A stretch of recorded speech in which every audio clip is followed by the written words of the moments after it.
Welcome back. मौजूदा हुकूमत की पॉलिसी वाज़ेह है कि पाकिस्तान में कौमी कॉरपोरेशंस में जो तबाही है, जो इस वक्त बद इंतज़ामी है और जिस अंदाज में दिवालियापन का शिकार हैं, उसका सिर्फ एक इलाज है कि इनकी निजकारी की जाए, हुकूमत इन मामलों से अलहदा हो ताकि हुकूमत के ख़जाने पे जो इन कौमी कॉरपोरेशंस में होने वाले नुकसान की वजह से सालाना 500 अरब रुपए का बोझ पड़ता है वो ख़त्म हो और इस मामले का फौरी तौर पे हल ढूंढा जाए। ये कॉरपोरेशन बेहतर अंदाज में चलें, कौमी ख़जाने में महसूलात में इजाफे का बाइस बने और रोज़गार में इजाफे का बाइस बने। इसके लिए निजकारी की बात की जा रही है। एक बार फिर जनाब नवाज शरीफ की हुकूमत कहती है कि तमाम कौमी कॉरपोरेशंस को जो कि नुकसान में चल रही हैं, जो कि हुकूमत के बस से बाहर हैं, हुकूमत की करप्ट ब्यूरोक्रेसी और इंतज़ाम उसको नहीं संभाल सकते, इसी वजह से ज़रूरी है कि इनकी निजकारी की जाए और इसलिए भी निजकारी की जाए कि हुकूमत कम से कम उमूर में मुदाखलत करे, जैसे दुनिया की दूसरे तरक्की याफ्ता ममालिक में हुआ है। पूरे मगरिब में इस फार्मूले पर अमल किया गया है और इसी पर अमल करना चाहती है जनाब नवाज शरीफ की भी हुकूमत और इसके लिए बाकायदा प्लान भी बन रहे हैं, मंसूबे भी सामने आ रहे हैं। दूसरी जानिब अहमियत की बात यह है कि हिज़्ब इख्तिलाफ की जमात पाकिस्तान पीपल्स पार्टी निजकारी को मुस्तरद करती है। उसका कहना यह है कि ये कॉरपोरेशंस कौमी मिल्कियत में ही रहनी चाहिए और इस हवाले से उसकी अपना एक नज़रिया है और अपनी एक फ़िक्र है। पाकिस्तान पीपल्स पार्टी की जो फ़िक्र, जो नज़रिया था, उसको इस्तेमाल किया गया, यकीनी तौर पे किया गया होगा, क्योंकि पूरे 5 साल पाकिस्तान पीपल्स पार्टी की हुकूमत रही है और इसी फार्मूले पे अमल करके अगर इन कॉरपोरेशन में बेहतरी आई है तो उसे अपना लेना चाहिए और अगर तबाही आई है तो यकीनी तौर पे वह खुद मुस्तरद हो गया है और नाकाम हो गया है। पाकिस्तान पीपल्स पार्टी का कौमी कॉरपोरेशंस के हवाले से जो नज़रिया है उसका इजहार आज भी पीपल्स पार्टी ने कौमी असम्बली के इजलास में किया। जब PIA की निजकारी की बात हुई तो पीपल्स पार्टी ने कौमी असम्बली के इजलास का बॉयकॉट भी किया और जनाब खुर्शीद शाह ने वही बात की जो इससे पहले भी वो इस मामले में कह चुके हैं। मैं एक चीज़ बताऊं कि पाकिस्तान पीपल्स पार्टी प्राइवेटाइजेशन आपने देखा कि हमने अपने 5 साल में नहीं किया। प्राइवेटाइजेशन से इस मुल्क को एक कौड़ी का भी फायदा नहीं है। बेरोजगारी का इजाफा इतना होगा कि ये बर्दाश्त नहीं कर सकते हम। अदारे अगर घर में कोई बीमार हो जाए, क्या आप उसको बेच देते हैं, फेंकाते हैं? अगर कोई अदारा, स्टील मिल, PIA, रेलवे, अगर ये हमारे PI को तो मैं कहता हूँ नेशनल फ्लैग है हमारा, दुनिया में जाता है, इसको ठीक करो। हमने 12% शेयर दिए मजदूरों को। आप खुदारा इस मुल्क को फिर कल तो ये कहेंगे कि पाकिस्तान में बड़ा डॉलर 200 पे पहुंच गया है। कुदरती सवाल है जो जनाब खुर्शीद शाह से भी पूछा जा सकता है और उन तमाम लोगों के जो निजकारी के खिलाफ हैं कि गुज़िश्ता 5 साल तक पाकिस्तान पीपल्स पार्टी की हुकूमत थी, उन्होंने निजकारी तो नहीं की, इन कॉरपोरेशंस को कौमी मिल्कियत में ही चलने दिया, तो फिर इसका जो अंजाम हुआ, जो इसका असरात इन कौमी कॉरपोरेशन पे हैं, अगर मुस्बत होते तो इसी फार्मूले को आगे चलाया जाता और अगर मुस्बत नहीं है बल्कि तबाही का बाइस बने हैं तो यकीनी तौर पर यह फार्मूला न सिर्फ मुस्तरद हो गया है बल्कि नाकाम हो गया है। और आदाद शुमार और तमाम जो कैफियत है इन कॉरपोरेशंस की वो इसकी गवाही देती है। वो 3 कॉरपोरेशंस ले लेते हैं जिनका जिक्र जनाब खुर्शीद शाह ने किया। मिसाल के तौर पर पाकिस्तान स्टील, इसका मुनाफा 2 अरब 23 करोड़ रुपए था जब पाकिस्तान पीपल्स पार्टी की हुकूमत आई 2008 में। कर्जे 7 अरब रुपए के थे। पैदावारी सलाहियत इसकी 9 लाख टन थी जो कि तकरीबन 82% थी। जब 2013 में पाकिस्तान पीपल्स पार्टी की हुकूमत गई तो ये मुनाफा तो ख़त्म हुआ, नुकसान पाकिस्तान स्टील का हो गया 86 अरब रुपए का। कर्जे इस पर चढ़ गए 105 अरब रुपए के और पैदावारी सलाहियत अब सिर्फ 14% रह गई 2013 में, जो कि 1,54,000 टन थी। ये तो हुआ पाकिस्तान स्टील का अंजाम। पाकिस्तान इंटरनेशनल की तरफ आए, 2008 में इसका खसारा 36 अरब था जो 2013 में बढ़ के 141 अरब रुपए हो गया। कर्जे 72 अरब रुपए थे जो कि बढ़ के 2013 में 238 अरब रुपए हो गए और हर लिहाज से बैंकक्रप्ट हो गई PIA।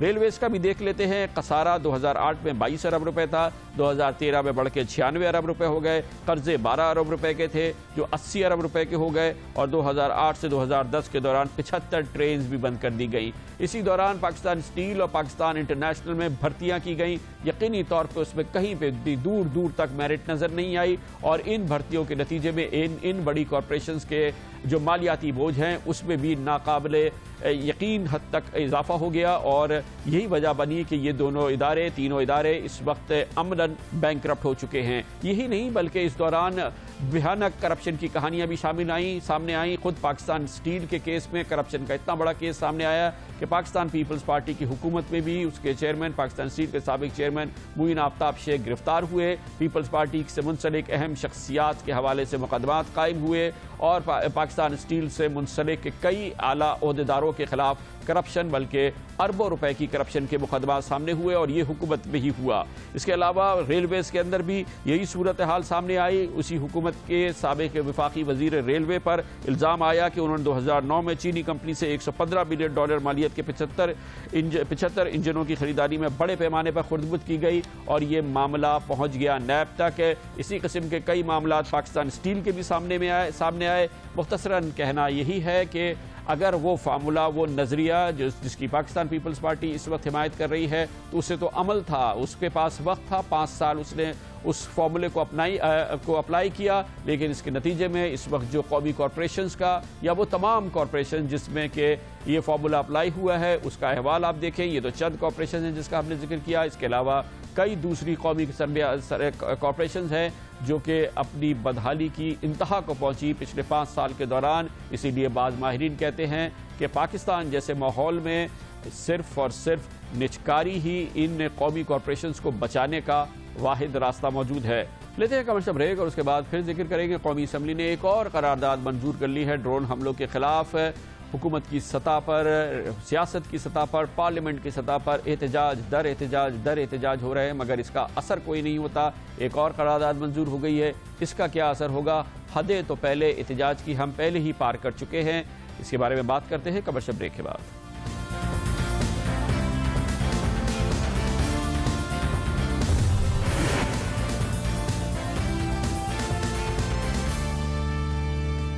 Welcome back. एक बार फिर कौमी असम्बली ने ड्रोन हमलों के खिलाफ करारदाद मंजूर की। मुत्तफ़िक़ा करारदाद एक बार फिर मंजूर हुई है और कौमी असम्बली की इस करारदाद में कहा गया है कि ड्रोन हमले पाकिस्तान की खुद मुख्तारी के मुतरादिफ हैं।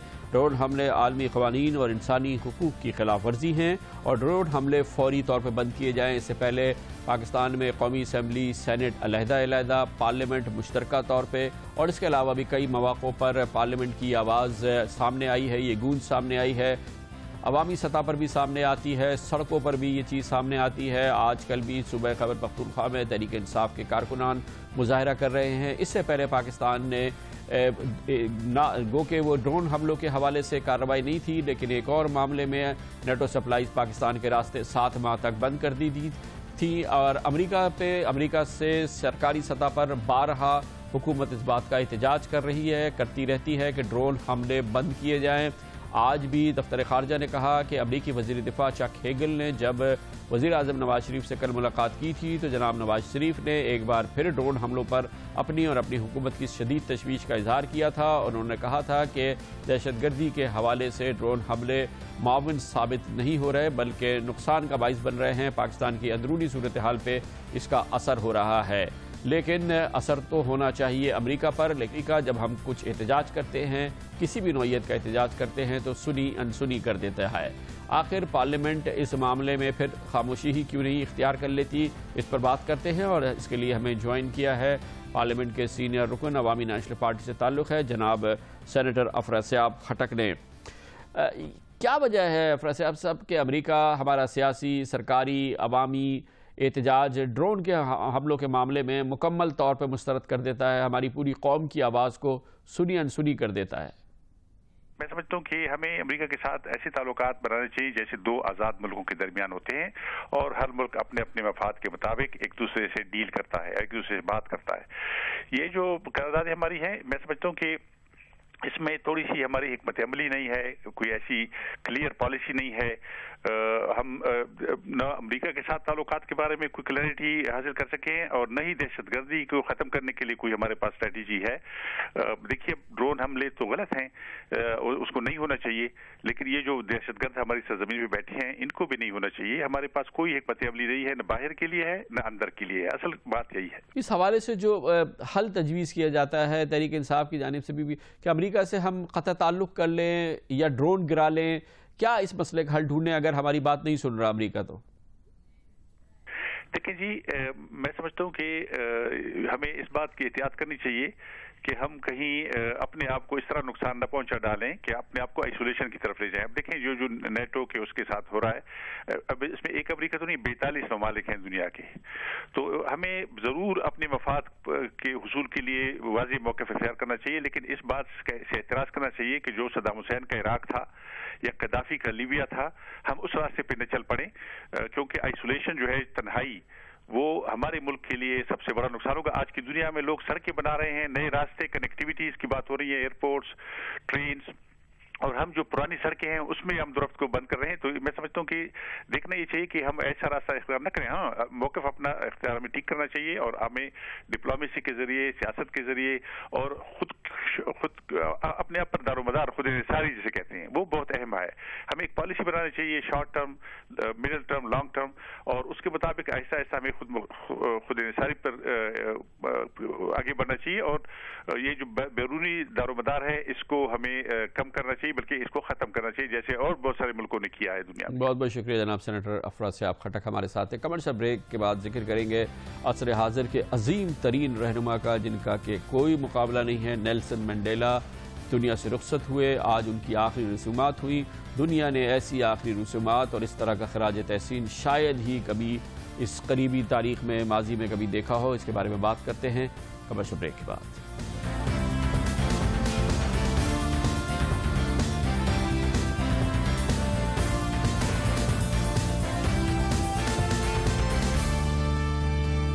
ناقابل یقین طلسماتی شخصیت تھی نیلسن منڈیلا کی, دور حاضر کے سب سے بڑے, عصر حاضر کے عظیم ترین سیاسی رہنما کی, اور یقینی طور پہ ناقابل یقین مناظر تھے جب ان کی آج آخری رسومات اور ان کو آخری خراج تحسین ساؤتھ افریقہ میں پیش کیا گیا.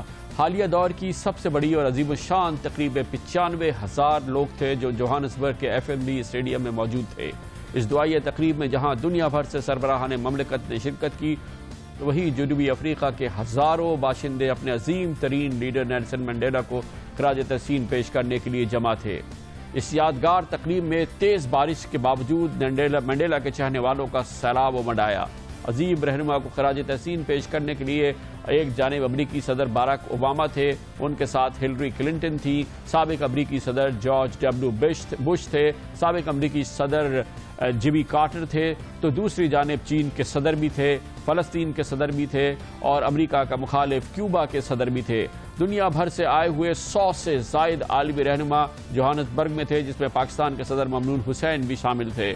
منڈیلا کی یادگاری تقریب میں دعائیہ تقریب بھی ہوئی, جہاں پر ہر آنکھ اشکبار ہوئی, فضا سوگوار تھی. صرف 5 رہنماؤں کو تقریر کی دعوت دی گئی. اس میں یقینی طور پہ جنوبی افریقہ کے صدر تھے, امریکہ کے صدر باراک اوباما, ان کے مخالف کیوبا کے صدر, اقوام متحدہ کے سیکرٹری جنرل بان کی مون, اور برازیل کے صدر, جنہوں نے کہ اس تقریب سے خطاب کیا. اس موقع پہ امریکی صدر باراک اوباما نے منڈیلا کو نہ صرف عظیم رہنما قرار دیا, بلکہ انہوں نے یہ بھی کہا کہ نیلسن منڈیلا نے ہمیں نہ صرف بلکہ عالمی برادری کو, بلکہ ہماری زندگیوں کے مسائل کے ممکنہ حل سے روشناس کرایا, جس کے لیے انہیں ہمیشہ یاد رکھا جائے گا رہتی دنیا تک. جنوبی افریقہ کے نیلسن منڈیلا نہ صرف امریکنوں کو بلکہ پوری دنیا کو یاد رہیں گے.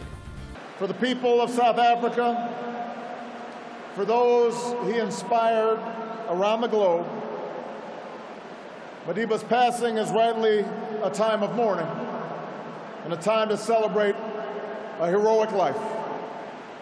As was true here, it took sacrifice, the sacrifices of countless people, known and unknown, to see the dawn of a new day.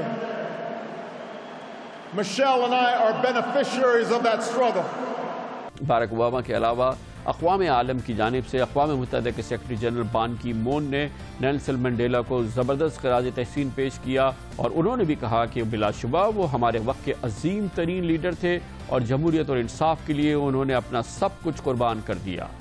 We join together in sorrow for a mighty loss and in celebration of a mighty life. Nelson Mandela was more than one of the greatest leaders of our time. He was one of our greatest teachers. He taught by example. He sacrificed so much and was willing to give up everything he had for freedom and equality, for democracy and justice. Nelson Mandela کی یاد میں منعقد کی گئی اس تقریب میں ان کی 70 سالہ کاوشوں کا رنگ ہر طرف نظر آ رہا تھا، جب ہر رنگ و نسل اور مذہب کے لوگوں نے بلا امتیاز ان کے لیے اجتماعی دعا میں حصہ لیا۔ نسلی تعصب کے خلاف جدوجہد سے تاریخ پر ان مٹ نقوش چھوڑنے والے نیلسن منڈیلا کے جسد خاکی کو اس دعائیہ تقریب کے بعد 3 دن تک دارالحکومت پریٹوریا میں رکھا جائے گا اور 15 دسمبر کو تدفین ان کے آبائی گاؤں کونو میں کی جائے گی، اور اس طرح سے باب ختم ہوگا نیلسن منڈیلا کا زندگی اور ان کی آخری رسومات کا۔ لیکن یاد جیسے کہ باراک اوباما نے کہا اور ان تمام عالمی رہنماؤں نے جو کہ اس تقریب میں شریک تھے، ان سب کا کہنا یہ تھا کہ رہتی دنیا تک نیلسن منڈیلا ایک عظیم سیاسی رہنما کی حیثیت سے یاد رکھے جائیں گے، نہ صرف ساؤتھ افریقہ میں بلکہ پوری دنیا میں۔ اس کے ساتھ ہی ہمارے آج کے پروگرام کا اختتام ہوتا ہے۔ کل آپ سے پھر ملاقات ہوگی۔ کل تک کے لیے کامران خان کو اجازت۔ اللہ حافظ۔